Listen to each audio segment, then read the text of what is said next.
E commerce প্রতিষ্ঠানগুলোর ধারাবাহিক প্রতারণার শিকার লাখ লাখ গ্রাহক প্রতিকার পাচ্ছে না। স্বল্প আয়ের মানুষেরা প্রতারিত হয়ে ফিরে পাচ্ছে না তাদের মূলধন। আবার বন্ধ হচ্ছে না ই কমার্স প্রতিষ্ঠানের প্রতারণার ফাঁদ। প্রতারিতদের অর্থ ফেরত পেতে সরকারের কোনো উদ্যোগ আছে বলে দৃশ্যমান হচ্ছে না।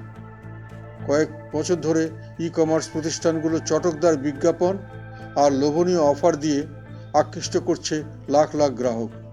তারপর বিভিন্ন পণ্য সরবরাহের প্রতিশ্রুতি দিয়ে আগাম টাকা নিয়ে লাপাত্তা হয়ে যাচ্ছে। অপেক্ষাকৃত নিম্ন আয়ের মানুষই ই কমার্স প্রতিষ্ঠানের প্রতারণার শিকার হচ্ছে বেশি। গণমাধ্যমে প্রকাশিত বিভিন্ন প্রতিবেদনে জানা গেছে, ইতিমধ্যে কয়েকটি ই কমার্স প্রতিষ্ঠান হাজার হাজার কোটি টাকা বিদেশে পাচার করেছে।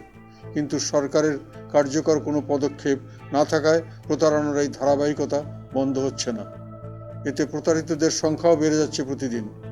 মূলধন হারিয়ে পথে বসেছে অনেক ব্যবসায়ী। ক্ষতিগ্রস্ত গ্রাহকদের তালিকা করে তাদের প্রাপ্য ফিরিয়ে দিতে সরকারিভাবেই দায়িত্ব নিতে হবে। প্রতারকদের বিরুদ্ধে নিতে হবে আইনগত ব্যবস্থা। পাশাপাশি প্রয়োজনীয় আইন প্রণয়ন করে প্রতারকদের ই কমার্স প্রতিষ্ঠানে সরকারিভাবে প্রশাসক নিয়োগ করতে হবে।